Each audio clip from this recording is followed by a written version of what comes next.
3, 2, 1. Cleared for landing. Another Cantina Chronicles. We are covering the comics this week as well as Bad Batch. Yeah. Very excited. Yes. Very excited to do a double feature of Bad Batch and comics. I couldn't be happier to be reunited with my the Jedi Council, my fellow masters over here. How are you guys doing? Awesome, man. Good. Remind me when we get to Bad Batch, I want to open it up with one simple question for y'all, but we'll talk about that when we get there. All right.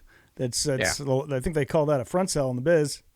Mm-hmm. Brad, man, no, I'm doing awesome. Thinking a lot about Star Wars these days. It's nice to have a double header going on with the Bad Batch. I watched Dune today. I feel like maybe we should wait for Adam to watch it, and then I think we should have a Dune Star Wars crossover conversation. I think that's a great idea. Maybe we can sell that for next week, depending on recording schedules. But yeah. That'll be rad. But definitely got the babysitter set up. Yeah, I was super happy with it. So if you're thinking about it, I'm so excited. Yeah. What is Star Wars in a post-Dune Part 2 world? Right. Yeah, exactly. Exactly. Yeah. Be a great conversation. Tune in. And yeah, man, want to say hi to Jonathan. He listened to us. I don't know if it was for the first time last week, but I found out Jonathan, our homie from HBS, was listening to the pod. So I just wanted to say hi. We were caught up with our hair on fire in the control room, I think, when I saw him. He told me that, but just wanted to say that's awesome. Thank you very much for listening. Hi, Jonathan. You'll probably never meet me. Yeah. Many late nights playing video games together recently. A game called Helldivers 2 recently released, and it's been a kind of fascination and obsession of mine recently. I just think it's just such an incredible gaming experience. I think a lot of other people are enjoying it. It seems like there's just lots of active players out there. Definitely check it out if you love sort of science fiction. If you love, Dune, and you love Starship Troopers, and you love Terminator, and you love a lot of like science fiction kind of movies and IP and books, it's definitely check out Helldivers 2. It kind of captures the essence of a lot of these really cool sort of IP that are already out there and in one game. And Jonathan and I have been enjoying that, and hopefully Outlaws comes out and we can have him on, maybe talk about that. Maybe Jason, Jonathan, that'd be fun. Both jump on. Yeah. Nice. Rad, man. Yeah, no, anyways, just been thinking a lot. There's been a lot of like news headlines popping up. Like a random Disney just made $12 billion on Star Wars, tripling its investment. So they're doing great. Like post that just like popped up. Like when that happens, I'm like, all right. They're just trying to stay in the, like, I don't know who released that or who wanted to talk about that, but it was like, all right. So I don't know, but for all you they're gonna fire Kathleen Kennedy or Lucas is coming back to take it over. No, I know. $1 Wiping tears with fat stacks over there. Billions of dollars. That's billions with a B. They're fine. I think and set up for success. Like a lot of people, I think, criticize maybe just how many movies were deployed, after acquisition of Lucasfilm and Star Wars, the IP, and I feel like. It was just laying seeds for a very fruitful sort of beginning here, where the sequels were successful, and then $1 billion a movie doesn't lie. Blossomed, all these different shows blossomed out of the sort of Disney Plus and the streaming wars that begun the streaming wars have at this point, and there's so many shows now, and it's like. It's only going upwards, and we're really entering golden age. Like if we're not in a golden age already, we're definitely as a Star Wars fan. Heck yeah, it's true. I think I look at my wife all the time, and I'm like, I think they're making stuff for me, and I'm like, this is so weird. Like I just don't understand why the things are coming out that like nobody knows about, but like very few, I think, like Star Wars fans or like just I guess the majority of Star Wars fans sort of understand, but in a total, as a whole, it's a kind of a minority, as Star Wars fandom in general. I feel like say the Bad Batch to someone Ahsoka, random, like shows that's like Thrawn and Ahsoka. I really do wonder how many people are really versed in Thrawn and Ahsoka and sort of characters like that. I have a long running theory that I am currently in a bed, in a coma, at age 16. That something happened horribly to me at age 16, and I am in a coma somewhere because literally everything I love has had its heyday and is getting more and more and more. Like I was obsessed. You're getting more everything. I was obsessed with zombie films, and we got all of the zombies. All the zombies. All of the zombies. I love Jurassic Park, and now there's too much. Yeah, same with zombies, and it's not great either. It's really diluted I agree. at this point. Like the brand dilution is just embarrassing at this point. But like, I do love Jurassic Park, the first one, and I would love someone just almost like go back and just sort of investigate the park as the wholesome, the sort of like holistic sort of like it's seeing the park for the first time again sort of movie. Like it's almost like what I think needs to happen rather than these extrapolations of world dinosaurs getting out, more parks being created, and, approach. Wait, I've got it. It's zombies in Jurassic Park. He says it's zombie dinosaurs. Zombie. Can we have that? Right. It's a zombie apocalypse, but like surprise, you're in a boat, you land on an island. It's Jurassic Park, but they're also zombies. Wait, Jaws, Jurassic Park, and zombies in one film? Is that what you're proposing? There we go. Yeah. And throw in a lightsaber, and it's all good. Yeah, let's make some money. We were just talking about not being cynical when before we started recording, and here we are pitching zombie dinosaur movies. Were we? I was not partaking. I had not partaken in that. No, that was directed all towards me. No, I have strong feelings about cynicism in general. But nonetheless, slope. I just feel like I get what you're saying, Adam. It's like things that are coming out, such deep cut nerd stuff, like it's just things that I never thought would get a lot of focus. Yeah, and like Thrawn and like Legends novels at this point are basically being canonized. I will say again, I remember checking out the book from a local library, sitting in the back of my parents' car, driving down to New Jersey, reading that book, and like now, like Thrawn exists. Like I can look at a live action Thrawn. That's wild. I think that's where the dictionary got that picture for nerd from, right? They just took a picture of you sitting there. It's like here's the thing. All these nerds, all these negative nerds need to shut up. Because like here's the thing, like you don't know how good we have it. Is it all perfect? No, nothing's all perfect. But there's so much of it. I remember like waiting until X-Men came out. The first X-Men movie came out, and I'm like, oh my god, they're wearing leather, but it doesn't look like their costumes, and like they kind of talk about, oh my god, it's the X-Men, like it's the best thing ever. Like, shut up, enjoy it. Don't ruin it for us. Have your side conversations and complain. Well, they don't get in the leather right away. There's a down to earth sort of like bar scene in the beginning where it's Wolverine in a biker jacket, and it's like I can get behind that. Like as long as you does it hurt? Sort of Every time the panels to life in some way. Yeah, I can get behind. Anyway, complaining fine, criticism's fine. Just be thoughtful about it and don't. Criticism is fine as long as you're good natured and have altruistic political leanings. It's fine. well said. Yeah, I know. I've been feeling bad about dissing Kiner last week, all week, because I was like, that's more neggy than I always go. This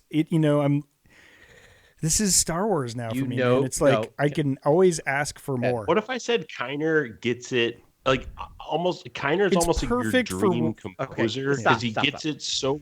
He actually, I would almost argue that Kiner changes up the music quicker than any other composer to sort of add the melodrama to every scene. Yeah, every specific it does scene a different, and whatever the theme needs. It does a different thing, but it's like for an animation, and they set this precedent back in. It's very animation. It's styled for animation. The criticism I have is he's good at every style, and so I'm like, the animation. Let's just say that's the animation. They made a choice. They're not going to do sort of leitmotif Star Wars there. If they just want basic swells and like.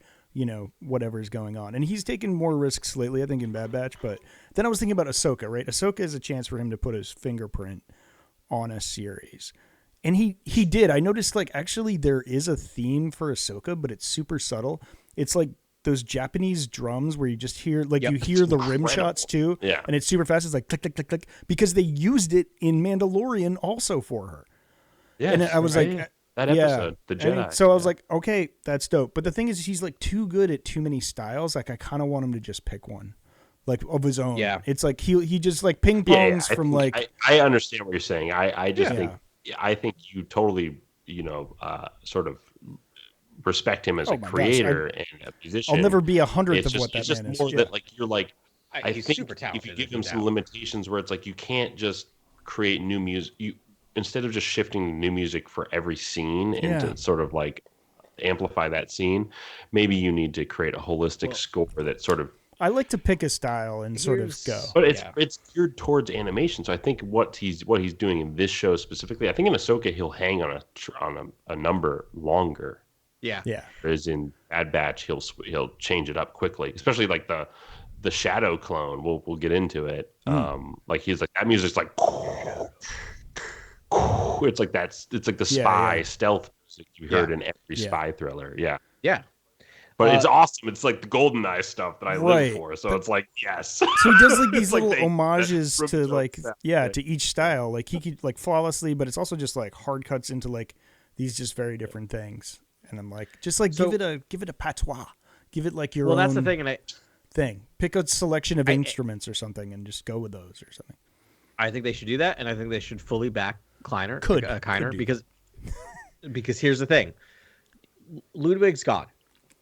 He's never coming back. Everyone could accept he's never coming back. That's not true. He was coming back for Lando. I'm sorry. No, he's not. He's never coming back. If Donald Glover does Lando, he's going to do Lando. Thank you, Ben. Thank you, Ben. There's no way he's not doing Lando. I will bet you $100 right now he'll write the theme and then hand it off to someone else. That man just walked away with an Oscar. He is never coming totally back. Understand what you're Lando saying. But Lando he's gone. It calls for music.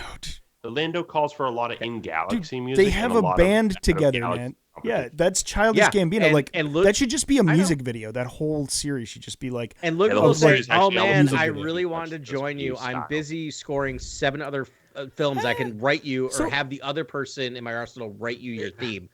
He's never coming back. But he lives for the art, and the art is Lando, and Lando can be real art.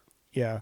Never come back. Adam, I hear you, man. I definitely like. You're right. He's in a different stratosphere now. Yeah. He's the stratosphere is. And I will. He's Christopher Nolan's guy now. That's the thing, and I will always be so thankful for what he did for The Mandalorian. That was amazing. So you need someone who is not going away. And that's Kevin Kiner. He's not going anywhere. This is his bread and butter. Just give him more freedom and turn the mix up a little bit. Like let him go. Let him do his thing. That's the thing. Yeah. That's the thing. I want to know, like, what does Kevin Kiner sound like? Like, we know what Nicholas Britell sounds like.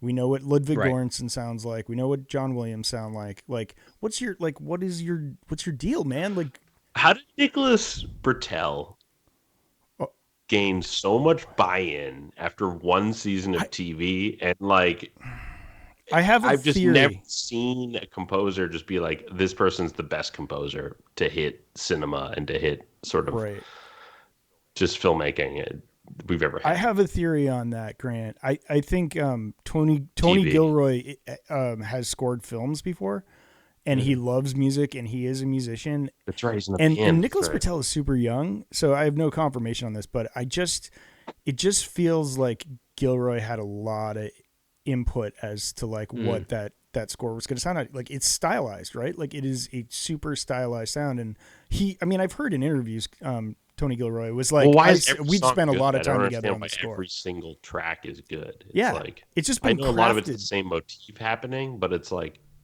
every track is good. Yeah, well, I think that's, Britell's making sick music, but I think for the like stylistic direction that's like super unique for that whole show, like I think that's Gilroy. Yeah, but I don't know. Makes a lot of sense. Or at least he has a little hand in it. I mean, I'm all the credit to Britell, man. It's his name on the thing. It doesn't have Gilroy's name on it. So, but I think you're right. I think Gilroy was in a lot of rooms saying, "Can you do this? Can you do that? Can you turn that up? Can you turn that down? Can you do like?" I feel like it's still. What Britell, if we rolled right? up the top of all of our synthesizers so it's like super cold and like like I think. Like, he has that kind of knowledge. I think he would do that. Or the diegetic, like all them playing the Marva sort of Requiem or whatever, that the streets. It's like, that was like a choice, basically. Yeah. And I know he's in a band, and I know what does he play, bass or guitar or lead guitar? I don't know. But I mean, the hammer thing. But I get the Kiner thoughts that you're presenting here, and he's great. It's almost like maybe on Ahsoka season 2, or maybe on the Mando movie, he's brought in to sort of make some long tracks. My main point for bringing that up is just that, like, this was a choice for the animation that they were going to do it this way, and he's done a beautiful job. He's written more Star Wars music than everyone not named John Williams. Like, he's made a ton of music. When you think of like 7 seasons of Clone Wars, Ahsoka, Bad Batch, Tales of the Jedi. Like he's done a ton Rebels. of music. Maybe he's done more than like he's encroaching John Williams at this point. Yeah, Rebels. I think he's absolutely done more than John Williams. I think just because about screen time and whatever. Yeah, sure. Screen time, music playing. Yeah, quantity versus quality. Yeah. Not that his isn't quality, but no, it's great. I think he's filling a lot. But he's so safe. He's just so damn safe. I'm like, get weird. Well, I think that's like a personal. I think part of it is thing.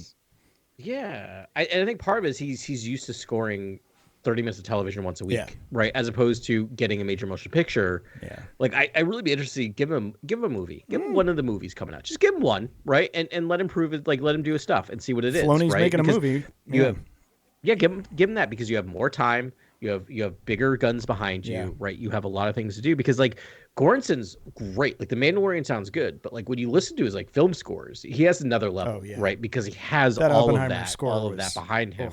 It's so musical, unbelievable, and then so beautifully stylized. Yeah, it's amazing. Yeah.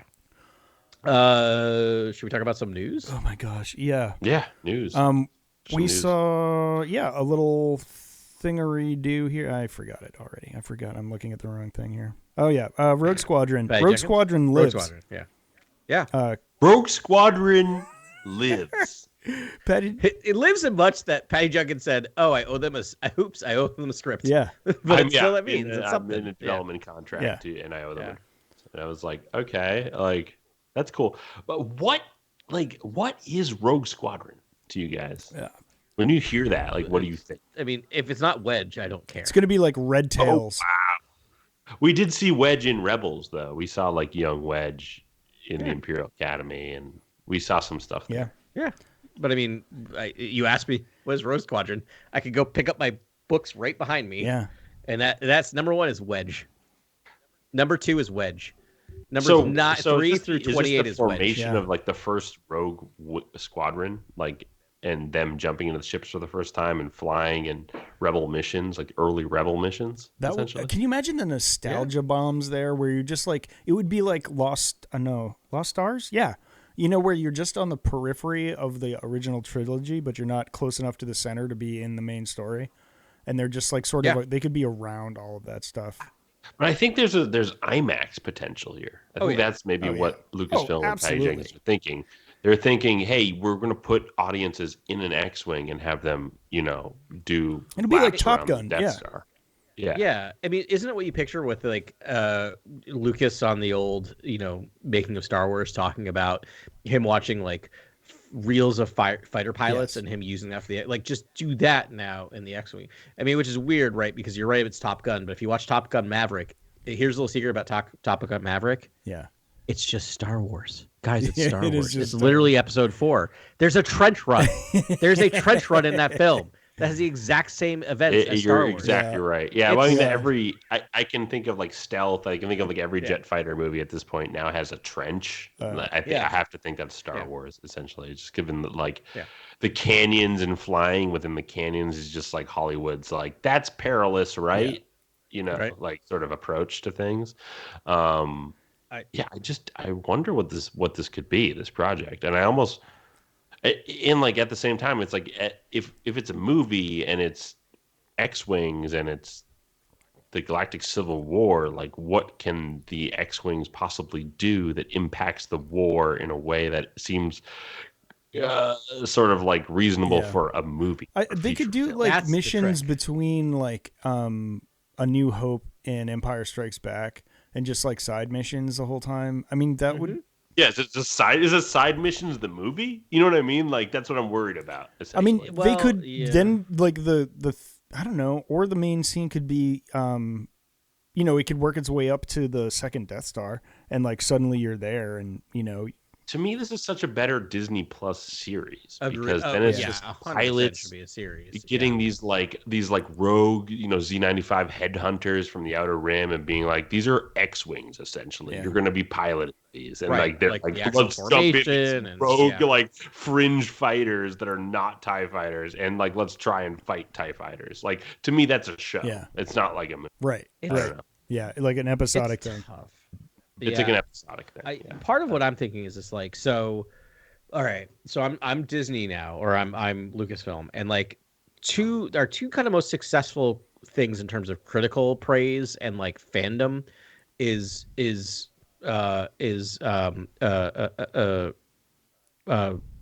why can't Rogue One? Yes. Yeah. Was it Rogue One and Andor, right? So like you're like, all right, Patty, give us gritty, right? And we were talking about this a bit of this off air about Masters of the Air, which is currently streaming on Apple Plus. We will go into a critical evaluation of that show. I use this as a comp when I was talking about Yeah, but I think you're right, Grant. I think there's something there. No, but there's something there of just like I kind of want, and this is going to sound really talking about cynicism. I kind of want a high body count in this thing of just like because that's what we see at the beginning of like that's what we see at the trench run, right? It's just like them losing like I want that of just of mission after mission of them just winnowing down and Wedge has to be like the only one who's left alive right in all these missions who's just like but it's still because I love it because Wedge is still like he keeps his belief right in this and keeps losing people right. So I think there's something there. I think you could do that. I just don't. But you're right. I don't know Wedge, what the mission is. Wedge is lead almost. He's like number one on the call sheet. Wedge Antilles essentially. Like I just don't know how you do it without Wedge. I know, and I don't know. I mean, Wedge is Ewan McGregor's uncle. But you recast a young Wedge. Yeah, obviously. Yeah, you have to. 100%. I mean, is it Wedge? And is the beginning of the film the trench run? And is the end of the film him flying into the Death Star too? It could be. That'd be wild. That's the macro. It could be super micro too. It could be like one mission and like one planet at one space station. Totally. And it's just like the pilots and what they're going through and, the runs. And it's like there's, something that can't be backed, but the only thing that'll do. What about the Death Star 2 schematics? Like Rogue One was one thing, but there's another movie. You saying when we're flying with Bothans? We're gonna go the Bothans. Covering the Bothans, giving them like support, covering fire from the air. Welcome to Bothan banter. As they retrieve some plans, like to me, that's like the Darth Vader hallway scene could literally just be, you could just instead just do Bothans, doing agile tricks through a hallway with plans, and then squadrons fighting in the skies above. Like it could be a whole different thing. What would be fascinating about this is like if, like I was just thinking about this. A New Hope is the only Star Wars movie that the entire third act is in an X-wing. Like they cut back to the base, but that's it. It's the trench run. It's the assault on the Death Star. Every other Star Wars film cuts between a space mission and a in-person mission, right? Like a down thing. So I'm like, I kind of want them to have the guts. Just have that. Like, I do not want to see them in their flight suits running around doing some of the third act. Like, it should be done in the X-wing. Yeah. I think we'll get that. I think we will get a scene of all of them sitting around in a hangar with all their greeblies and all like the ugly stuff they are drinking jet juice, the homemade hooch that's been in all the books about pilots and stuff. I guarantee you that scene will be in there somewhere. I mean, is Battlestar Galactica like the comp? Right, because like when I think about that, I just think of the new. It's now like 15 years old, or more. But like the most current version of Battlestar Galactica, right, is so much of the Viper. Are they called Vipers? Why is that in my brain? Yeah, that's right. Weird. That show's amazing. But like so much of them like cutting back to them smoking cigars and playing poker, right, or space poker. With their weird, for some reason we take our sheets of there's a whole starfighter pilot culture that I think we miss out on, and we really haven't had a product in a show or movie sort of represent, which is like, what's it like to be a gritty starfighter pilot like in the Rebellion, and like long term, like maybe the movie almost focuses on an ensemble of pilots. I know absolutely. The Alphabet Squadron definitely whetted our appetite for that sort of stuff, but a lot of people haven't read those books, did not read those books, and so they just don't really get into that culture like we did in the reading those books, where it's like that culture on screen would be awesome. Yeah, like absolutely, it's just so cool. Those are such visceral books, And there's things I will again note that I'm not the biggest fan of Masters of the Air. But part of that I think is trying to fit a narrative on top of real world events, which sometimes makes it hard because like you have to tell it how it happened. But there's things in that show that I do love, which is them cutting back to like the cantina and like them kind of hanging out and talking about things and dealing with trauma or not dealing with trauma. Right. Like there's a scene that was like I think in episode 4 or 5 when they're sitting there watching like a movie and you just see the red light go on. That's this like mission. And there's a scene where you can just see like half of the guys just being like seeing it and then like just looking away and pretending like I didn't see it. I didn't actually see it. And just like kind of have these extra 5 seconds. Wow. Of just watching this movie before I have to go back up and probably get shot down. There's a thing in that show which is hard to watch. Again, I'm only halfway through it, but that show is just like halfway through that show is just like the fact that we're understaffed and we're supposed to get a mission off. I'm sorry, the war doesn't work that way. Like that's what the rebellion should be. It's just like, yeah, you went up 12 hours ago, you're going back up again, and you're going back up again, and you're going back up again, right? Of just like this the monotony of the machine of war. Yeah, I mean, I'd love to see a TIE fighter sort of like sister POV to that as well. With what their life is like. Oh, like Shadowing. Yeah, like that Shadowing stuff. Because that was a nice contrast. That was a great comic series by Jody Houser. Yeah, and I want it to be different. I want them to be. I want the X-wing or the TIE fighter pilots to be well rested.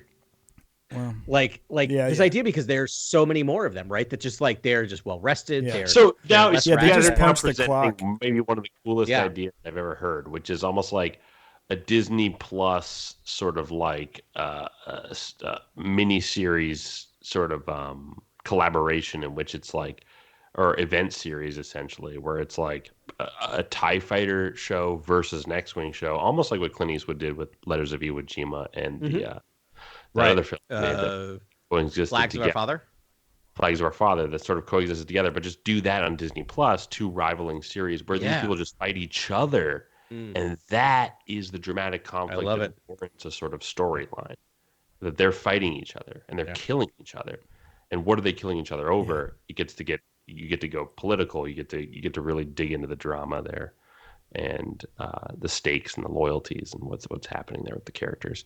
Because I can't think of an event in the Galactic Civil War that matters more than maybe the Death Star 2 plans. Like there's nothing I can think of that really warrants. We already got Rogue One. Yeah, this would be the other Death Star plans. Like I mean, it rhymes. But if two people did a dueling sort of series, then you'd have X-wings versus TIE fighters in a really fun sort of duology type style that I think would warrant sort of making. Yeah, that's what they did in the books, and I just think it was super effective. And there's nothing wrong, they always make one media as if you've never watched any other media at least, and they even make it adaptable if you've never seen a different like movie, I guess, movie to movie, book to book. Like they allow you to just sort of ease your way in.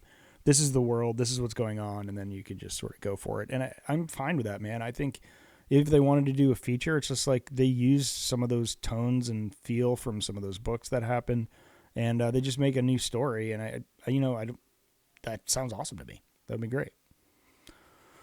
Yeah. No, I can't believe we generated this much discussion out of Rogue Squadron. I know. So I'm just excited because we're just hearing the inklings that there's Rogue Squadrons alive, and I'm just like, that's cool, but like, what is it going to be at the end of the day? And I just, knowing that it's in the early stages of development just makes me think like this still has a potential to be anything. And if Lucasfilm is open to making this, it makes me sort of ponder what this could be essentially. Yeah. And it's fun to have that conversation. It's fun to have our friends online sort of have that conversation with us and chat about what could be. And it's so fun to talk about what's desired in Star Wars, because it is, I think people do think there are just basic ways to take Star Wars, which is like, let's do Jedi stories, let's do a starfighter story, let's do let's do a sort of a fun sort of droid story or something that's quirky on the side, and then that's it. That's what Star Wars is essentially. And it's like, it's nice to sort of dream up these wild side ideas of maybe what these things could be. I'm so excited. I'm excited Rogue Squadron lives. I'm excited we can we might get this in the future. So I'm excited. And Top Gun Maverick with Rogue Squadron, people will show up. It will reinvigorate theater goers. It will be big. And it's the only thing on the list that's not Jedi centric, or at least Jedi focused, right? Which is important. We need that. That's what Rogue One was not. There's Force stuff in there, but and we almost got through the whole thing without a lightsaber. Right, that's so close. And I mean, do you guys remember the promo video for the Rogue Squadron movie with Patty Jenkins? It's just out of nowhere. It's just like her on like an airstrip on a motorcycle. Like it was like at golden hour. Well, it was so cool because it was like such a beautiful tribute to her dad. Yeah, it was beautiful. Yeah. It was like a high production value like teaser. It was cool. And I know a lot of people like sort of were pretty critical about Wonder Woman 2, but if you ask me, that movie was essentially a Top Gun movie. Like the way the actors performed in that movie and were almost winking to the camera, it just felt like a Top Gun movie. And like to me, it's like if she's paired with Rogue Squadron and X-Wings, that makes perfect sense to me because it's like she's going to get these like wonderfully vivacious performances out of her actors that it's going to come a lot. It's going to jump off the screen essentially, and so that's what I thought about Wonder Woman 1984. Is I thought she's at least getting Pedro Pascal and Gal Gadot to jump off the screen essentially. Yeah. So Patty, hit us up. That's what we got some ideas. Yeah, I mean that movie had a take. But there are things that in that movie I got to rewatch. I probably won't rewatch, but I probably should rewatch. But I remember watching that movie being confounded at a lot of things. But like, it had a directorial vision to it. Does that make sense? Where I'm like, and I mean that in a good way. Is like, I feel like she knew what she was doing, and it didn't. Well, it was like between the CGI slop, there was like good stuff. Yeah, I was like, there's good stuff going on. I enjoyed that movie. It was fun. She hit 1984 quite well. Like I think you're right, Grant. I think I need to rewatch it. I think that one might age quite well actually because it is so much winking at the camera. I think Pedro Pascal is quite good in it. Yeah. Yeah. I let's not forget it was also like the height of pandemic, and I was just like, right. That was my overarching memory. State. Anyways, going back to the Wars in the Stars, they this article it was on Star Wars Newsnet. They called Donald Glover Stephen Glover for some reason. But it did start to put. That seems legit. Yeah, I know, right? Sorry. That was I have a real problem with typos in anything, and it's just so the world I live in right now. Even in professional journalism, like no one proofreads anything, and it makes me want to crawl up the walls. No, they're not. We fired all editors. Typo. What's the story? Oh no, what is it? This isn't a story at all. It's just that in this article, this was the Rogue Squadron article. They also it started to put into place where these movies are going to fall. Like we're kind of getting this stuff, and we did have another quote from Daisy Ridley that popped out. I think it was actually 2 weeks ago, but she's imminently going to read the full script, and she expects production to start either end of this year or beginning of next for her movie. Yeah. So that's in the front end. We know Mando and Grogu's coming along. Grogu. This one. Episode then 10. there's like another layer, right? And so Patty Jenkins and Rogue One is there, and people think that's where Lando is in too. It's like it's going to happen, but it's sort of in the limbo past it. Taika Waititi's got a film. That one's probably the next level past that. Like, well, I would say let's. So I will say there are 5 kind of somewhat confirmed films right now. Like clearly like going into production at some point in the nearest future, right? Which are the 3 that they announced plus Lando, plus I would say Rogue Squadron. Taika Waititi's thing, I really hope we see it. That one's at that next level of like who knows, but like that has to mean we're getting back to a Star Wars a year, right? Like because otherwise we're talking about like 2035. We might get. Well, I think the output is this. I don't want to go back to 2. I want 1. Give me 1, but I'll take. All right. Just because it didn't work. The output is what? Sorry. Right. What were you gonna say, Grant? No, I was saying output. With all that, I was saying, don't you think they're thinking about output and they're thinking about let's get some irons at the fire. I think the Daisy Ridley New Jedi Order film is almost the flagship of like moving forward, and then things are going to be jettisoned off after that sort of takes off essentially, and you might get a Dawn of the Jedi sort of standalone thing from James Mangold that sort of feels very apart from what's happening with a kind of MCU-esque main canon that is very marketable. If you look at sort of data analytics of the situation, it would probably be like, let's try and do some sort of canonical, through line that continues the timeline of Star Wars as a sort of main flagship, and then have a side standalone Dawn of the Jedi sort of one-off, almost like a primordial religious text on the Jedi.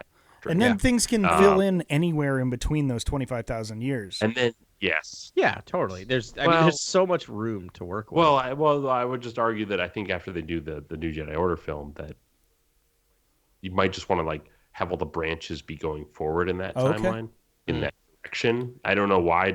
There's just an MCU aspect to that I think like they might try to latch onto. I wonder. I'm very interested in the approach. I think they should go back to the original proposition, which was year. It's basically, you can say, even odd years we do episode numbers, even years we do standalone Star Wars stories, right? Yeah. Because here's the thing: the least successful Star Wars movie, still, after you take into account marketing, all that, still broke even. So they haven't lost a single cent in any of the movies they made, and that was Solo. But the two standalone movies were long-term development sort of movies. Yeah. So basically, like John Knoll thought of Rogue One, I imagine, years before. You mean Gareth Edwards? Right. Scripting and with Gareth Edwards and all that sort of stuff. And then I imagine that the Han Solo film that was requested by Lawrence Kasdan in the 80s, essentially. He's had that one in his pocket. These things were gestating forever. So there were takes all over the place about this. But there's plenty of takes now that we don't know of. Because even back then, there was supposed to be the Yoda movie and the Boba Fett movie. But it's okay, because you got the Boba Fett series, and that was great. Movie? There was a Yoda movie. A Boba Fett movie, I get it. Yoda. That was divulging everything about Yoda at this point. I think they smartly said no to that one. But if you think about all these movies, you could think of the backbone of the cinematic universe being the Rey movie, and that the Rey series. Maybe those are even years or odd years. I don't know. Every other year we're moving forward in the timeline, and then every other year we're revisiting other eras of the Star Wars universe. Right. I just think Rogue One and Solo were very sort of specific examples of these standalone films that were gestating for long periods, and I just don't know what is sort of at the gates in terms of needs to be shot. Yeah. I don't know what's both there. Both those films needed punch-ups, massive punch-ups. Right? Yeah. I mean, they brought in Tony Gilroy for Rogue One, and they brought in... Right, because it seemed like they were basically the idea for Rogue One is so good that they had to make it. Essentially, it was such a good idea that it was let's show how we get the plans to the test. Let's show something that's so impactful in the original, 77 Star Wars that this is so impactful that we need to make a movie about this. And it is, and it works. And for that reasoning, it works, and it's brilliant. And you happen to have some of the greatest performances in Star Wars history in that movie, essentially. Jyn Erso, Galen Erso scene, I'm happy to be on the record saying that's probably one of the best acted scenes in Star Wars. I've just seen a scene better acted. I mean, obviously Adam Driver does some incredible stuff. Daisy really does some incredible stuff in the sequels, but to me, Jyn Erso and her dad, that stuff was just agreed.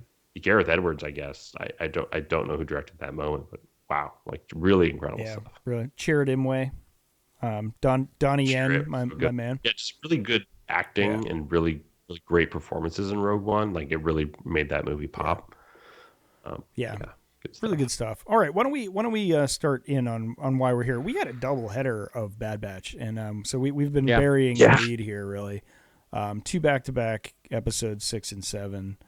Yeah. Actually, I don't have the titles of them here. Just a bunch of other notes that have infiltration and then exfiltration, right? Or escape, or the escape. It's one of those. Yeah. Infiltration and extrication. I don't know. No, I'm serious. I think that's the other name. I think you might be right.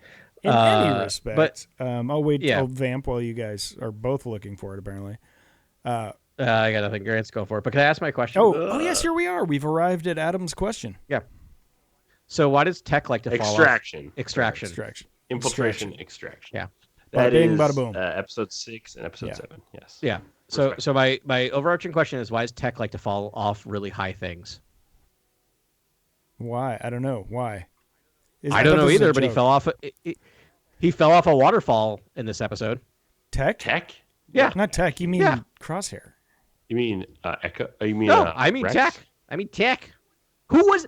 Okay, come on. That's Tech, guys. That's Tech. Oh, you mean the Shadow Unit? The Shadow Unit's Tech. 100% it's Tech. And he fell off a giant thing again, and he survived at the end of the thing. It's Tech. Sorry. Wow. Wait, you don't see his face the entire. No, but it's Tech. He walks like Tech. He looks like Tech. It's Tech. He has a muffled voice. His voice is he has a vocoder. You're right. And this is a special infiltrator, right? Yeah, these are Death Troopers that they're building. I think that's my theory. This is the previous early Death Trooper things. It's Tech. With that they're modified. Mark my word. That sounds so right and so hard to deal with. Wait, I'm feeling so many emotions right now. To fall from thousands of feet above or he ground. Was, or not, or Project Necromancer brought him back as a Death Trooper. As an early gen Death Trooper, but they've reanimated his corpse into the ultimate killing machine. But all right. I mean, that's I like the theory. It's a good wild theory, bro. No, I really like not. Come on, I like it, but no one's ever really dead. I mean, we didn't see it happen, but then you're right. I mean, the fact that he fell off another thing and survived. Because here's my big question for you. So this is a new type of trooper that they have created, right? Guy? Because we hear Crosshair talk about it. Well, we hear what Crosshair talks about. They've created these things. They've already dealt with one of them at the beginning of this episode. So why do you have this new character, which doesn't seem all that special? No, you're exactly right. Fall and survive at the end. Yeah.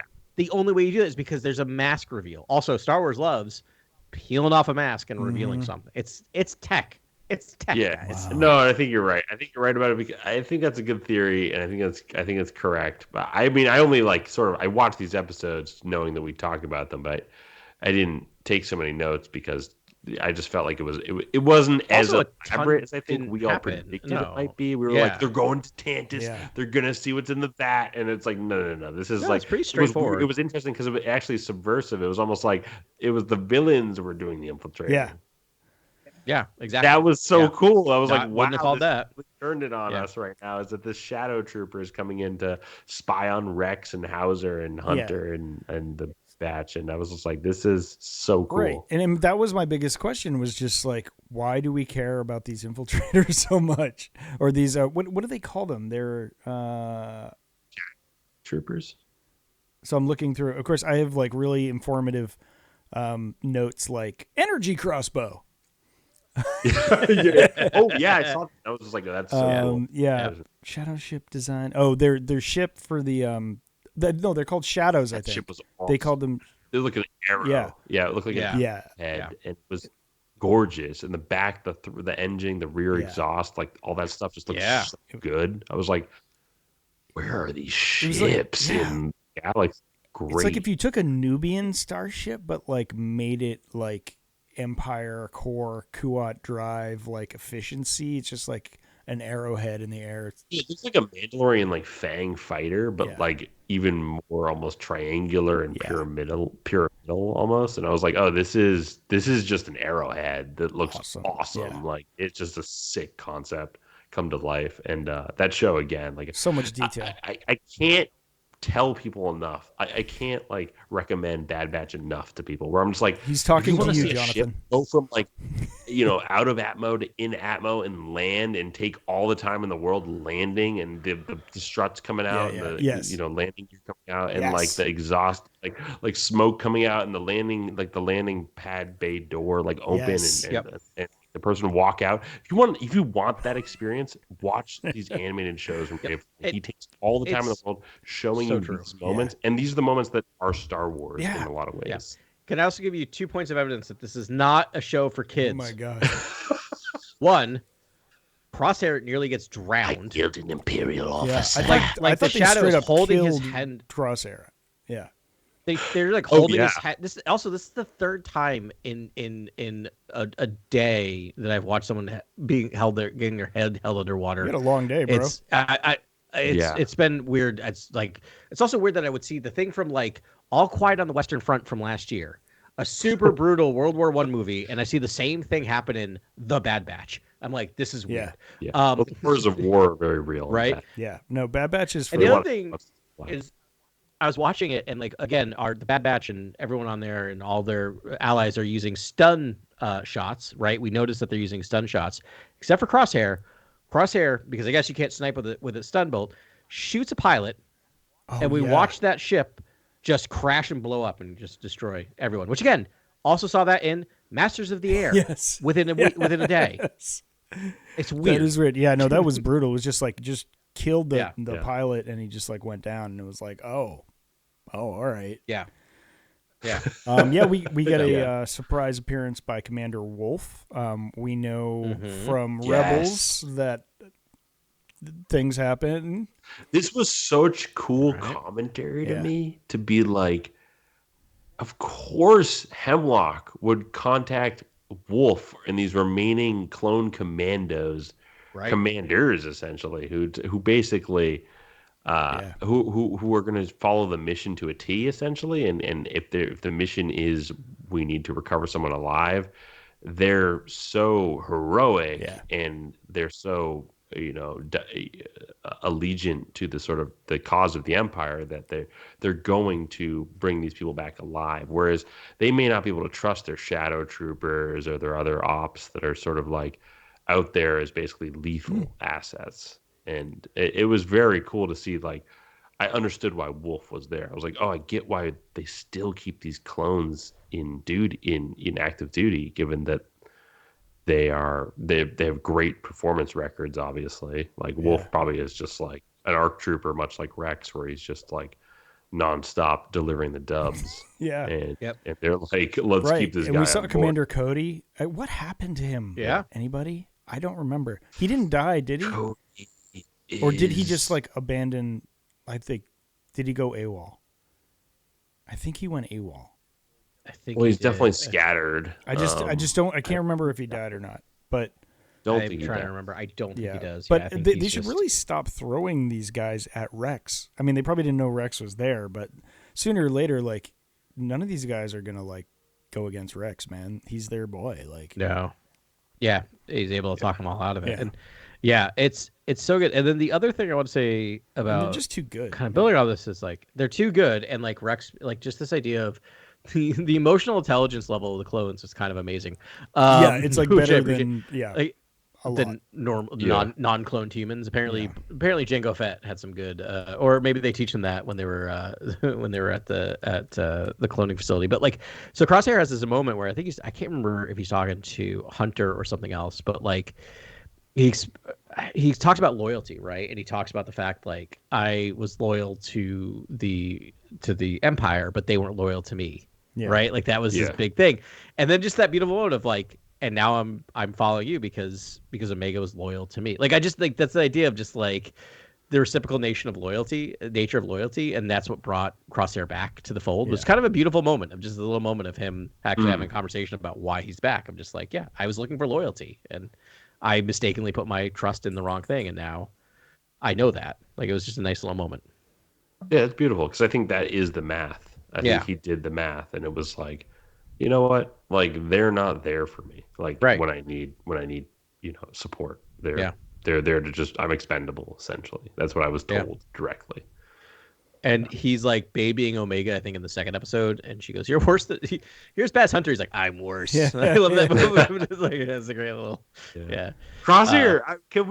Do we love this like redemption? Yeah, I do. I think it's growing on us now. At this point, now we're like, is Crosshair beloved? Like, yes. Yeah, I think he's gonna be like everyone loves. I mean, everyone loves a villain turn back, right? Like. And to do that in a show where it's like I just think of like I know Buffy the Vampire Slayer has fallen out of grace because of the horrible nature of its creator. But like one of the best things they ever did was take Spike the Vampire and make him like a character that was in the show with a redemption arc. Like it's a character was like the big bad in season 2, and then by season 5 you're like he's a puppy dog. But in like a redemption arc isn't this rote, thing in Star Wars when it's like you do a long form version of it. Exactly. It's like Crosshair's back and we're getting more and more episodes with him. We're seeing the psychological impact of doing terrible acts and sort of what that's done to him. Like, shows to the me, hard that work of is redemption. what Star Wars can do uniquely. Yep, and that's we that's haven't cool. seen. That should be celebrated. Yeah, yeah. It's easy to feel redeemed when you die immediately.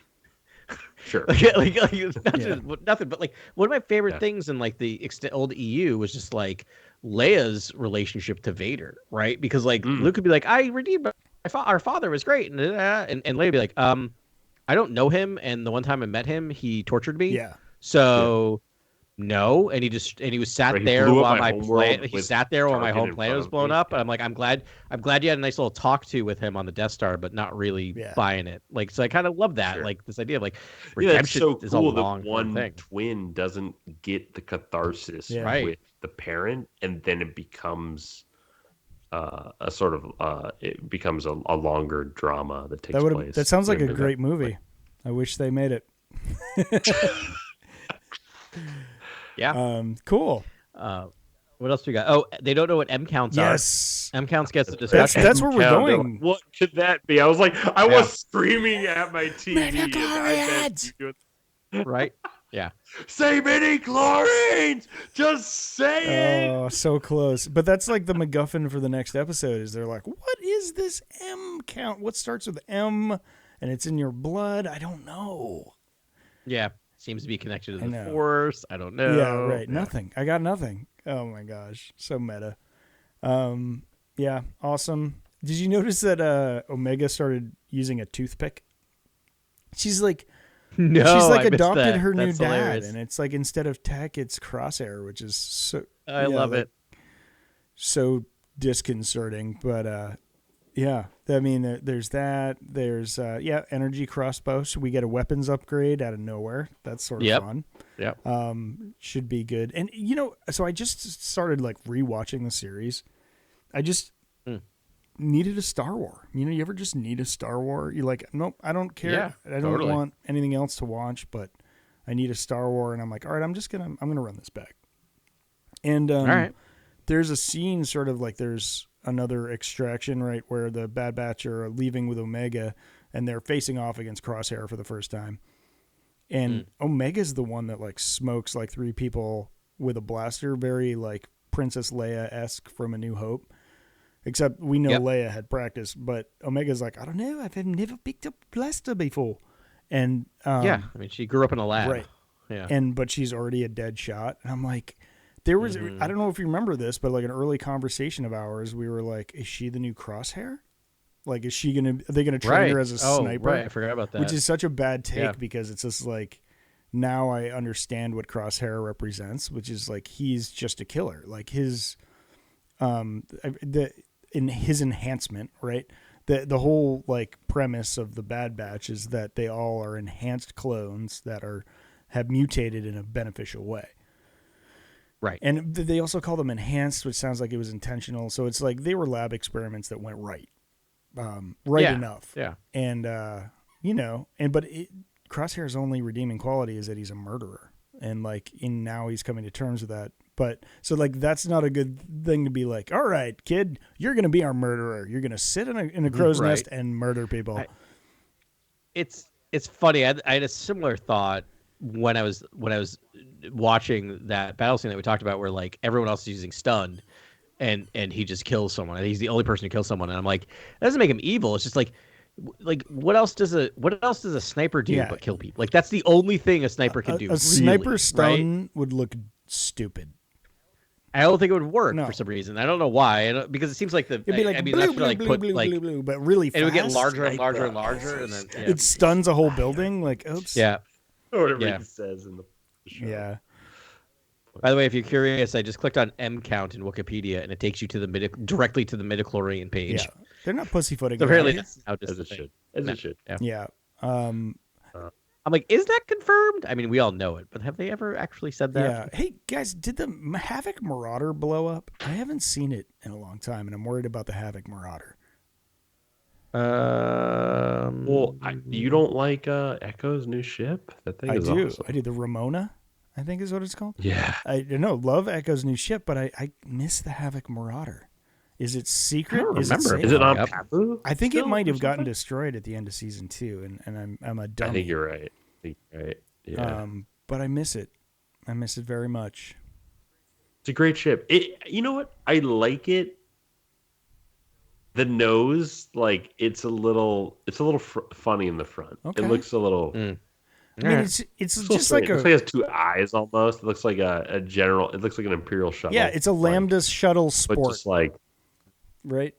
It's like the sport model of a Lambda shuttle. This is where we get if you love our this is where we lose a lot of listeners, where we just start to talk about the aesthetics of like shuttles for like 20 minutes. That's what you're gonna get. I don't know. You're listening to you're like an hour and a half into a Star Wars podcast. Yeah. Like what do you expect to talk about? The best stuff, which is shuttle like right. That's what I mean. Yeah. Nuance shuttles that carry a lot of troops. I forget what those ones are called, but they're great. Oh yeah, there's a lot of those recently. And then there's the standard Imperial shuttle. Those are Delta class. And then there's the Havoc Marauder. That's kind of like the. All right. I'm really trying to find out more about the Havoc Marauder, but like Wikipedia is like spyware and all the other stuff. Wikipedia just crashed my computer. I just Wikipedia'd Cody, and they didn't have he's still alive. He defected. Yeah, he's still out there. I just used Wikipedia and my identity got stolen. Sorry, I'm so done with Wikipedia. Yeah. I know. So Wolf, Gregor, Rex, start my computer after and Cody are old. Yeah, like we see them them get old. them. No, yeah. Have we seen? Is Gregor? No, we didn't see Gregor yet. We haven't seen him yet. He's gonna be weird. He's being weird somewhere, but we haven't seen him yet in Bad Batch. They're all getting a little. They're past their programming or whatever. It's happening. Yep. It was a light hunter day, like almost no hunter, which is weird. No, very little. Yeah. Yeah. And I like the idea that it's not just the Bad Batch. You know, like shouldn't there be other cells of like fighters out there that have clones that have just been like. Well, isn't the Bad Batch essentially this sort of like broad canopy of like all the clones that sort of fight back against the early stage Empire and sort of take down Mount Tantus? And strike back. The clones strike back. Essentially, isn't that what essentially Bad Batch stands for? Yeah. Is like all the clones. Sort of. I said Bad Batch. I mean, they're kind of autonomous, and there are like avatars for this story. But I mean, like there should be more like Rex, like more cells, not just one. There's a lot of clones. Wait, I feel like they should like connect with another cell somewhere. Maybe that'll be Gregor, Well, did you guys see some connections with Rex and Omega in these episodes, where you're just kind of like, are Rex and Omega connect? Is Rex have an M count? Oh, I mean, technically they're all living things, so they all have M counts. But I mean, there's something about Rex, right? Like Rex is like weirds me out. I feel like he has an M count. M count by proxy, like he's just been like around the Chosen One for so long. I don't know. I just felt like they're just vibes I get. Yeah, I like it. Nothing to feed into the Force with Omega theory. No, I'm definitely. I stand by that. Omega will use the Force by the end of this show. I stand by that. I just think that's it's sort of like where it's all going, and it's to use it to save her family. Like it's just to save her family. Like she has to come through. Essentially, like they just constantly are sort of like doing everything in their power to protect her, and I'm like, I think she has to be the protector in the last act of the show. It's that's what occurred to me when I rewatched the first episode, because I just feel like these clever guys are gonna like bury like a lot of hints along the way. Like Caleb Doom almost became Omega. Like they were ready to take him in the first episode and be like, you can come with us, we'll figure this out. Like that would have been an crazy powerhouse. Yeah, that was so crazy when they're like, "Hey, kids, stop! We just want to talk." He's like, "You can come with us." Yeah. Yeah. And then it didn't. He was like, "Nah, I don't trust you. I'm out." But it's like then they find Omega, like immediately find another child in help, like in need that needs their thing, and they find out genetically she's kind of similar. She's kind of the same thing. She's an enhanced clone. Which like I sort of forgot that about her. I just thought she just came out as a woman. Like whoops, but Omega is enhanced. We just don't really know how. I mean, she seems good at everything, literally. She really does. But yeah, and then we know she has this M count. I mean, she's good at everything. she has this M count. She's a clone of a long dead Jedi. Yeah. She's a clone of Asajj Ventress. No, because I mean that accent, bro. Like it's just a Tamora Morrison that spent time around. No, it's Tamora. But why is right? I mean, that's the thing. Like accents are learned, not little like genetic. So new genetics. Like I don't know why that's beyond possibility. Yeah. In the in a fantasy science fiction, galaxy. I don't know why they can't just clone Jedi, like especially the Kaminoans. You know what I mean? Yeah. That makes sense that they would do that.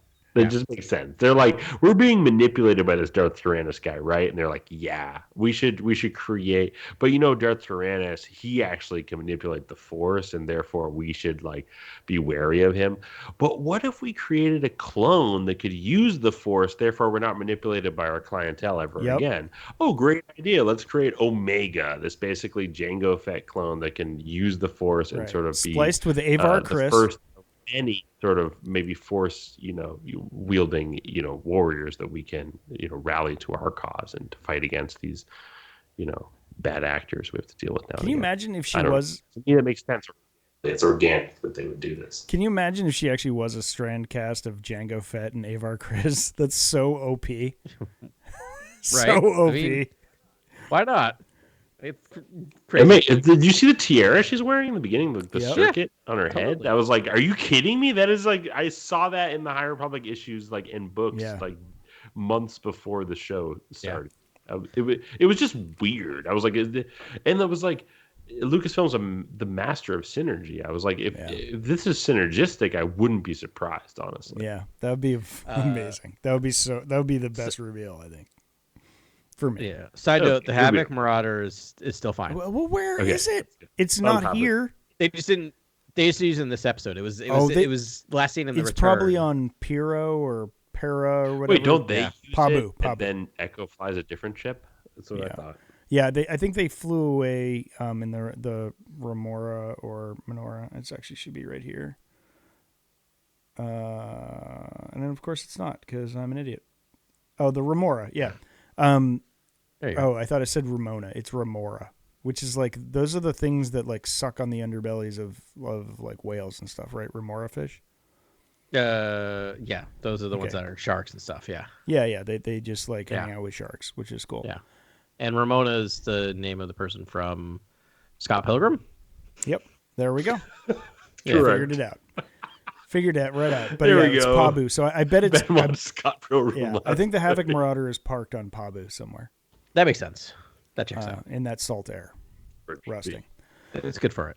Oh my goodness. All right. Well, I heard, other than my only other note is Shadow. This is where another example of where I think we're just almost getting stuff made for me. Where I was like, are they just giving me more armor? Like, is it Shadow Trooper armor this week? Like, what is going on? Like, just these certain IP that I love is just sort of catering to a lot of the things I'm interested in, which is like the armor. Like, love new armor design. Love it. Shout out to Shadow Trooper design. New ship design, new armor design. I need those, man. That's what Gareth Edwards gets the gold medal for that. I think Rogue One did the best new designs in a Star Wars. Mm-hmm. The U-wing or whatever, where like U-wing came into the shore troopers, the tank troopers, Death Troopers too, right? That was Death Troopers. Good call out, dude. Really Rogue good One. Yeah, Gareth Edwards get the amount of design in that movie is insane. Yes, exactly, and it's the right amount. It's the right amount. It still feels seamless with the original trilogy. It's really an amazing feat. Yeah. U-wings, tank troopers, shore troopers, Death Troopers. Death Troopers. First, I was like, "This is crazy," and then I was like, "I love it." Krennic's whole getup with the cape. Yep.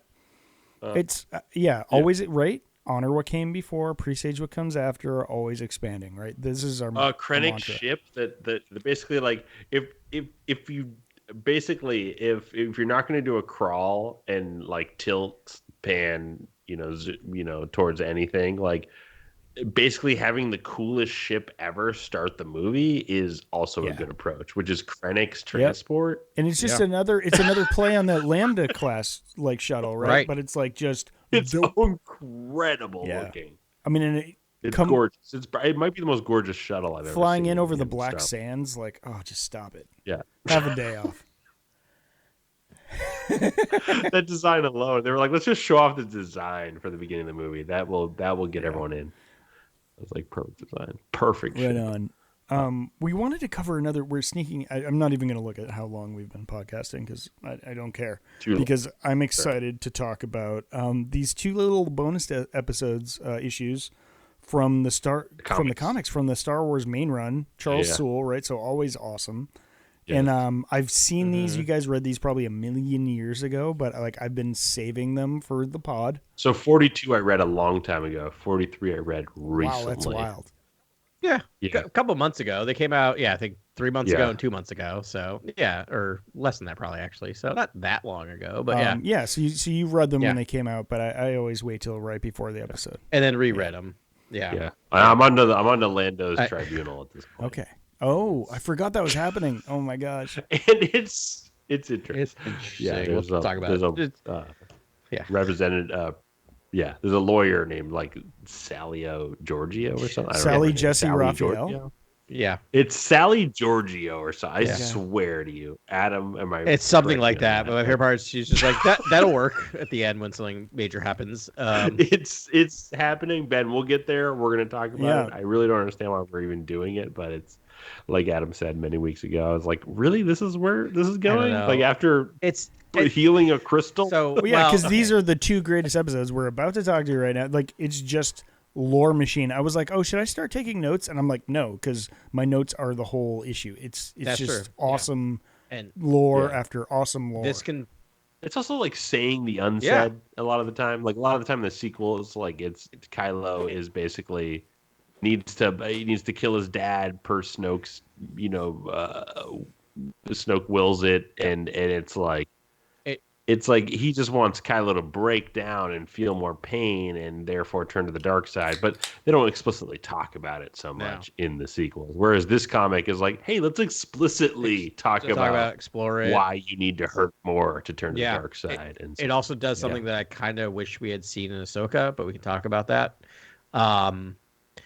And like I just as a side note before we jump into this continues my argument against major crossover events in comics. Because this should have happened months and months and months ago, but literally like, oh no, we can't complete the story because we have to do our 7-part Dark Droids. So he just left this crystal and then came back to this crystal, which is whatever. And they just did something in the Amazing Spider-Man comic that drives me nuts this week. That was just like, oh yeah, I forgot to heal my aunt's friend because I had to go fight a gang war. I'm like, yeah, she's been in an insane asylum for months. Peter, go help her. I kind of get it though. I mean, that's Luke Skywalker's life. It's like, save the galaxy, save the galaxy, save the galaxy.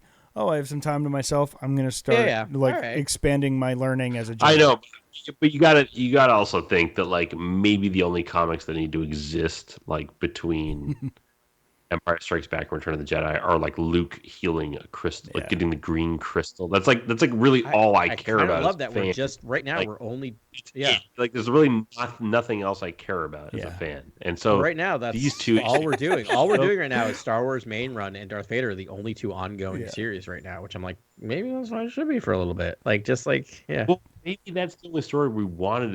And again, I am partial to Leia stories. I'm partial to Afro stories. I'm partial to Anastasia stories. I like Han Solo stories. I like Lando stories. I like the bounty hunters except for Valance happening in between. Yeah. I think you can't tell stories in between. As a fan, I would just kind of, I guess, love to see where Luke got the green crystal. That's kind of like I guess that's kind of what I want to see between the two films. And these two issues are exactly that. And we got to be butting right up against Return of the Jedi, because like at this point he has his crystal, he's got his drip, he's got his Jedi drip, he's just right. Yeah, it's a tight drip too, black on black on black. Yeah, well, it explains the black, right? It explains Johnny Cash. It explains Ice the green. Cube. It explains black. It explains who he is after all this moment. And it also is like if you just confronted your dad and found out your dad was like basically the most evil person in the galaxy, it's like you probably would have weird fever dreams or meditations with like Sith Lords and what they were in the past and all this sort of like this hate and this pain.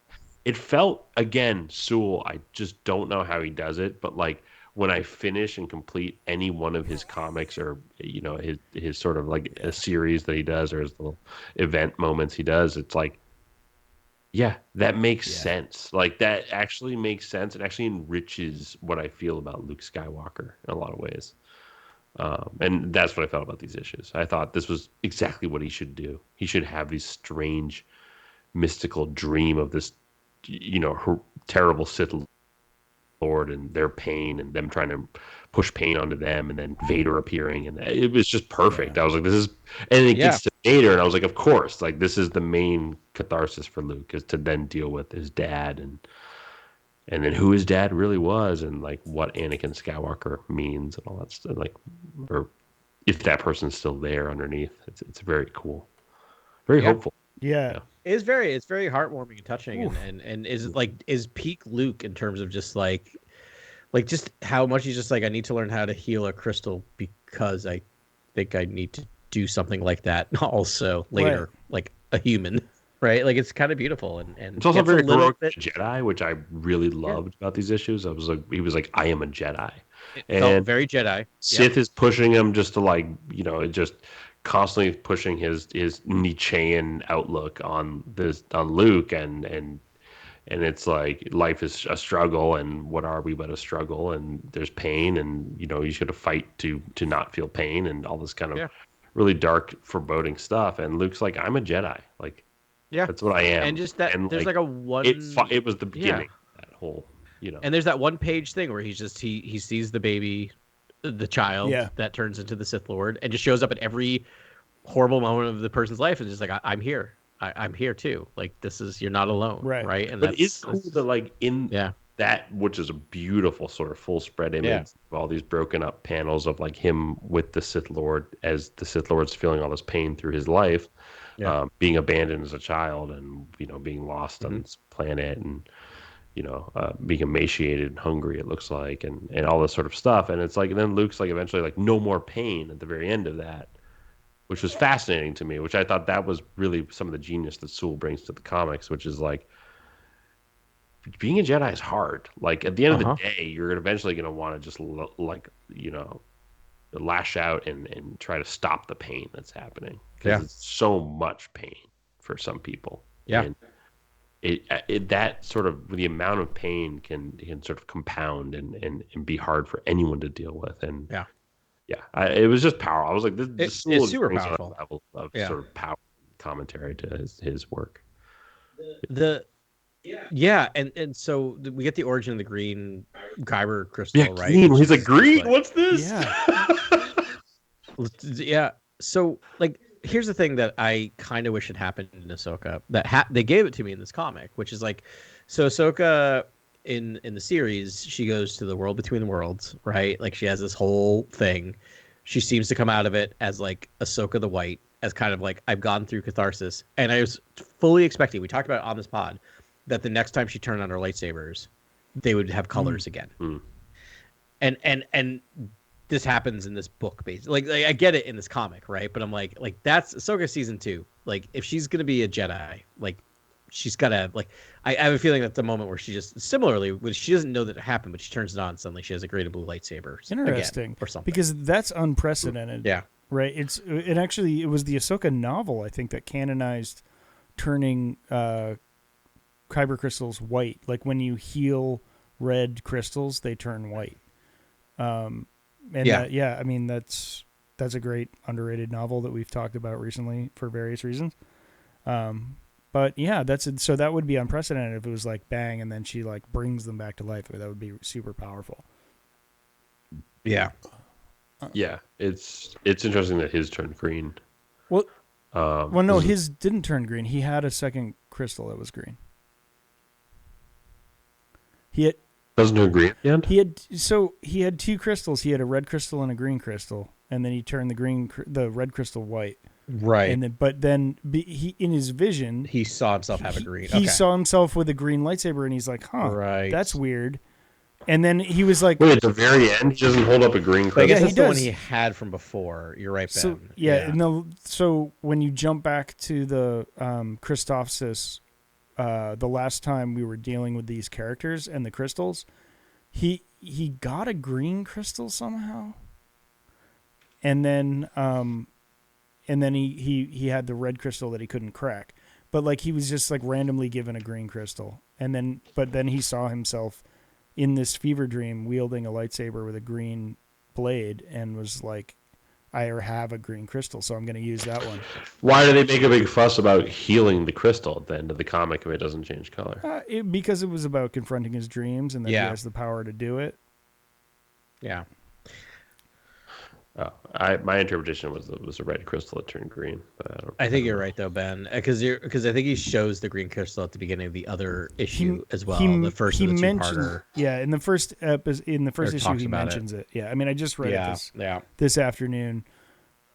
Yeah. Sorry, okay, I didn't mean to throw a wet blanket on your. No, not at all. How dare you bring the truth to this conversation? No, it's fine. So that totally makes sense. And I like the fact that what he learns, kind of looking back, is that like that apparently is his color. For some reason, he's a green. Yeah. Yeah. Well, so it goes back. This was research I didn't do that I was going to, but in Knights of the Old Republic, each crystal has its own like sort of what rank or place you are in the Jedi Order, and I'm pretty sure green is Guardian or Protector. Well, that's the same thing. But blue is so he heals the crystal, gives it to the lady, then pulls out a green crystal from his tunic, like in his shirt, and pulls the green crystal out.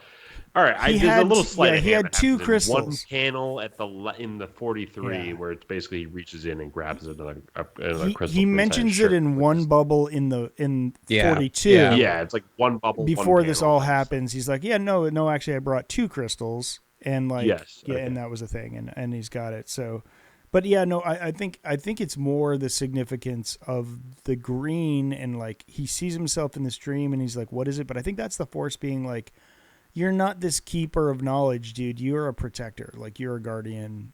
You're a green. Well, so that's crystal. so fascinating. The green is fascinating to me. I would love to talk about this. Let's go. I'm here for this. I don't care if this is a 4-hour podcast. For me, the green is. I don't know if you played the Knights of the Old Republic game, but the green is like the color of the consular Jedi in that game. Yeah. So that's the thing. So yes. okay. Consular. So green is Jedi consular.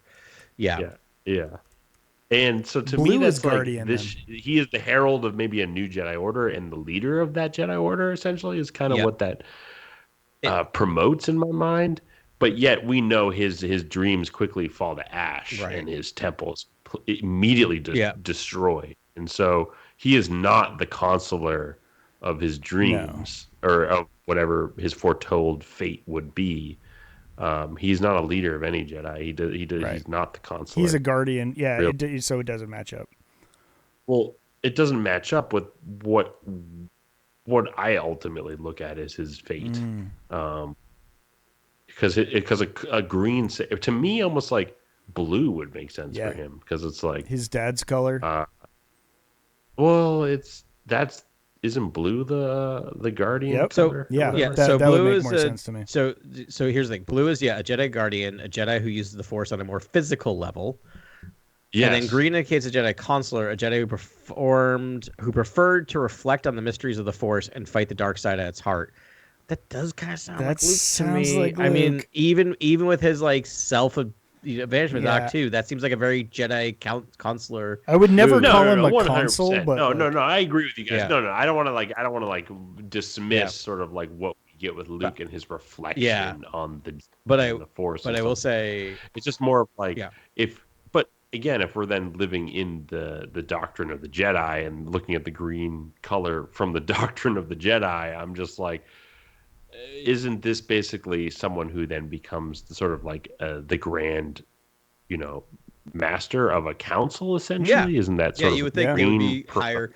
And I think it says later that they usually are higher level. Like you usually see more of them on the Jedi Council. Yeah. I will say yellow indicates a Jedi Sentinel, as we talked about, a Jedi who honed his or her skills in a balance of combat and scholarly pursuits. Where I'm like, that's cool. That's what he did. That's what he was doing through this comic book run. Right. It sounds like Luke even after this comic. Hey, we're getting that with Rey, right? So like this is like astrological signs. It's like you could apply it to anybody. Doesn't mean anything. Yeah. No, it's so true. It's kind of broad.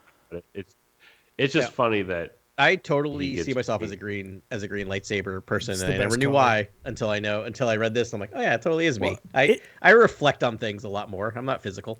Right. I'm a thinker, not a fighter. It also makes a lot of sense because the hilt itself is his first master. It's like almost a copy of Obi-Wan Kenobi's episode 3 and 4 lightsaber. But the color is his second master, Yoda. Right. Totally. Yeah. It just also it looks awesome. Did any of you feel some kind of way when he was fighting with the green lightsaber? I was like, well, I bagged him for the issue. I bought multiple issues because I was like, this is Luke getting the green crystal. This is a pretty. I love the green crystal, the green lightsaber. It's still like as a kid, I still remember the moment that I saw that. Where I'm like, wait, they could be green. Yeah. Yeah, it's right, and then they could be red. I don't know that they could be double lightsabers. And when I saw that in the prequels, like my heart. Yeah, we saw Maul and the Menace both sides. I loved it. I just wish I didn't see it in the preview. Yeah. But it's amazing. I remember that. Yeah, I remember that. Well, I've always liked green because of Qui-Gon Jinn. That's always been why I've loved green. Yeah.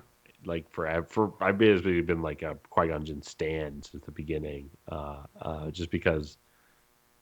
I just like that he was a band apart from the council, and during a time when the council was becoming more disillusioned with what was going on in the galaxy, and then lost in the miasma of politics and bureaucracy. It was sort of like Qui-Gon stands alone. The truth. Yeah. The truth. Yeah, he was the Paul Pierce of the Jedi Council. So let's talk about something else for a second. So. We don't know what time period Luke travels back to, basically. Yes. Oh my gosh. Let's talk about this. There's a moment where basically the Sith is just like, oh, you don't look like a Jedi. You are in rags and you have a lightsaber, and then tells a story about the only Jedi I had was the court jester who basically escaped one day, went to climbed up to the top of the tower and threw himself off. Where I'm like, well, and she's like, that was the only funny thing he ever did. Yeah. Speaking of like Dune, which we'll talk about maybe next week, that felt very Dune-like to me. Like that was just one of the most Dune moments where I'm like, oh boy. Yeah. Yeah. But I want to know what time period that was. Where like the Sith rule was so absolute. Jedi drool. Yeah. That is a dark time. It's very cool to imagine that. To me, that's probably the most sort of intriguing timeline next to the Galactic Civil War. Charles Soule's like the oppressive regime is Sith, regime rather than the Empire. It's like it's so interesting to me. It could be very campy. Like I do wonder how we would approach that, given like are there Sith with lightsabers, like Dark Lords looking out, protecting all these like outer rim outposts. But that's like Game of Thrones is what's weird. Soule did like straight Game of Thrones with that. Was just like just humiliated, destroyed until the only release is death, like for a Jedi. Like that is I don't know. Right? That strikes me as grimdark. Game of Thrones-esque. Like they could go there, and I mean that would be wild. But I don't think I'm gonna live long enough to see that Star Wars story. No, not in TV form, not in movie form or TV form. But you might get some novels and things like that. They might go there because this is now like the fact that like I picture as like Sith like reign supreme. That's a lot of warlords who are fighting a lot of infighting, right? Like that feels like that's going to be the downfall of the Sith. The downfall of the Sith is that they're fighting each other for territory, and then the Jedi slowly start to come back. See, that's what I want to see. Yeah, a movie where like the Jedi logo is just like destroyed and basically covered in sand, and like the Sith reign supreme, but like some small spark exists. Band of Jedi sort of gather together and wipe the sand away, and we're like, no, we're the Jedi and we're coming back for this galaxy. Let's go. Like that's the movie I want to like rev my fist for and just be like, I cannot wait. It makes the Jedi all heroic again. It's a Star Wars dwelling on their fall, it's dwelling on their rise. It's seeing their rise. It's like it's something you can actually be hopeful for and excited to go to the cinema for. Right. And it's a rebellion versus an empire story, but it's Jedi versus Sith, and telling a very not similar, but an idea, right, of that like small band of rebel Jedi. It's just like the Terminator, but like with a good ending. Yeah. And if you have like a 3 or 4 people like able to use the Force together, it's like they can do a lot of what sort of a rebellion is trying to do with like gathering intel and gathering forces and garnering ships and starfighters and things like that. And it's like this could just be like a few warriors who, because they're Force sensitives, they're incredibly impactful. Yeah. You know what I mean? And like that. While also trying to hold on to the light, right? Like doing all this stuff and while holding on to the light, because you have to be if you're a small group versus this. So you think about like the American Revolution. You have to do some down and dirty stuff to topple. You have to be extremists. Empire. Yeah. Right. Yeah. Yes. How do you do that and still hold the light? I think that's a really interesting storytelling. Exactly. That's very interesting. Yeah. Great, most compelling territory for. Like this is now canon. I know canon is whatever, but like this is now like this is the first time that they've talked about this, right? In Star Wars New EU, there's a moment in the timeline, and again, nothing gets past the story group, right? Everything has to be checked with the story group. So the story group just said, "Yep." Pablo was probably like, "It's about time." Yeah, like we should. Did we get a Darth name for this? Is there a moniker for this? No, I don't think ever. Actually, I think there is. Okay. See, that's not. So I've done a bunch of brainstorming on names for Dark Lords, and it's very hard. Yeah, it's very difficult. And one of the hardest things I think to do as a creative today is name a new Darth that's actually a great name, like a fantastic name. It's very hard. I urge people to just do that as a sort of thought. I still think they should have gone with Darth Petulant for Kylo Ren's character. You got to see Dune 2 because Chalamet does like a sick Kylo Ren impression. I'm just saying like he was straight up Adam Driver Kylo Ren for a minute. I'm just going to say that. Nice. What about Adam Driver's Roland? Yeah.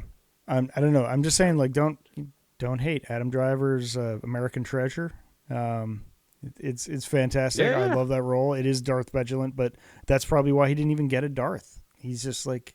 But I mean that not as a takedown or anything. Like that's what Kylo Ren is, and I love that about him. Like he's a petulant little boy at first, and kind of comes into his own. Okay. Anyone else want to take a stab at a Darth name for Ben Solo? Darth Swaggerous. Really doing this? Darth Swaggerous. I don't know, man. I'm with Grant. It's so hard to go with like a real like an actual one that doesn't sound too because it's like you got to sound like an evil sounding name. Right, but not like evil too much sounding, but not too evil sounding that it's right. Not like too on the nose. Which is hard. That's all I'm saying. Tenebrous is a great name. Tenebrous is awesome. Let's be honest. Like Lucas struggled with this. You just remember Darth Tyrannus. I mean, that's low hanging fruit, but it's a good one. But it's a little so on the nose. Good, though. Darth Sidious, okay. I will say it's good because it's Christopher Lee. Right. That's why it's good. Maul, Bane, great. A 10 out of 10. Yeah, I don't know. It's so hard. Darth killing most. Yeah. I don't know. Darth Rage. I mean, I like that they sort of veered into weird territory with that. He could have been a Darth. Darth Moore. Darth what? Moore. Darth Moore. Darth Moore. I mean, even Darth Revan or Raven. Yeah, Revan was like a good name. Yeah, Revan was great. Yeah, Revan was good. Malik. That's the thing. It's like you have to like Malik's pick a good name one. that sounds like a bad and word. then Nihilus basically took Nihilus. Nihil took a lot of that off the table. Except they still were like, let's make the Nihil. Yeah. Right. They're like, how about the Nihil though? I was like, well, we did have Darth Nihilus. Yeah. Malik. Yeah. There's a lot of great ones, but it's like, okay, think of one, like anybody. I wish Trevor was here. I never thought I'd say that. I'm just kidding. Trevor, I feel like, would have one. Or 6. Travis? Oh, Trevor. Sorry. Travis. Thank you. Yeah. Travis, yeah. Yeah. I don't know. Any hoozle. Perhaps we should call this a wonderful podcast. It was think it was. We came in on fire tonight. I knew it was just going to happen. It's felt like too long. I was just, I'm just gassed up on Star Wars. Like, it's just like it was in the news. It was everywhere. I've been watching the Star Wars. This is one of my best self. Is just thinking something's coming. I don't try to get out of here, but I was actively surprised that we didn't get a preview during the Academy Awards, considering it was an ABC presentation. I literally was like every time, and then I'm like, oh, it's because of Taylor Swift. The only thing they're advertising is Taylor Swift for Disney Plus. But I think we got to be right around the corner. It's coming for a preview, right? Like, I don't know. I mean, come on. I think weeks. The Rey movie was supposed to be first, and they don't have a script yet. And then I think they've converted Mandalorian and Grogu. Their script from season 4, I'm pretty sure, but I mean, they're still probably trying to turn. What if a lot of this is just hearsay and they're putting a ton of polish on the Acolyte right now? Well, that's the thing. Like, when are we getting an Acolyte? That's what I mean. Like, I thought for sure we get an Acolyte. That's what I was thinking. I thought we were going to get an Acolyte Skeleton Crew during that should be imminent as well. I mean, Acolyte's coming out in April, May, June, 3 months. And we haven't even had a teaser yet. Right? That's not going to happen. No. It's odd, right? Like, it's really weird. Is it? I thought it was 2025. Yeah, it's June. June? No, the Acolyte has a June 2024. It has like a June date. Really? The Acolyte. Yeah. We're like months away. And they haven't even cut a trailer for it? All right, April we should get an Acolyte trailer. Right. Let's set an alarm or something for the end of April if we haven't seen a trailer for Acolyte. Well, they might just push it. They might just push it a few months. It'll be pushed, but it's like we'll know we're not getting it in June. I mean, I'd already say. I don't think it's going to get pushed, guys. I think they want a summer. They love that. I love that summer date things. And what else? They don't have anything. They got nothing in the hopper for Marvel. What they got nothing for Star Wars.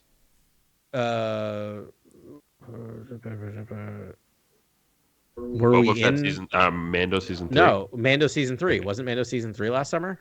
Was it Mando the summer? Was it March, April, May kind of release dates? It's summer-ish. Something like that. Right on. It didn't go in June. Anyways, there should be one in the summer. That would be best. Dude, I was shocked it wasn't last week. Well, but that's the way it goes sometimes. I don't know if y'all started reading. There's a new High Republic YA novel out, and I just started reading that for fun. That's something in the hopper. We're gonna have more Bad Batch next week. There's a lot of other things we can cover, man. I just want to keep these good. I've been reading Mace Windu 1 and 2. It's been incredible thus far. Yeah. We have a new homeworld for Mace Windu. We have Coaxium Ultra. We do have Coaxium Ultra. We have one of my favorite lines in a recent thing is these are really just shields. Him referring to his lightsaber. A great new character. Yaya Shred. Okay. Yep. Ben, you're not ready. You're not ready. You're not ready. It's something. It's something else. It's really. It's like when you read the I love Mark Bernard comic about the synopsis of the issue. Before and after. It's like. You're just not ready. It's so good. Can't wait. So many good Star Wars things coming up. Stoked for it. We will talk to you again next week on another edition of us sitting around a bar, having a good time, chatting about whatevs on Cantina Chronicles.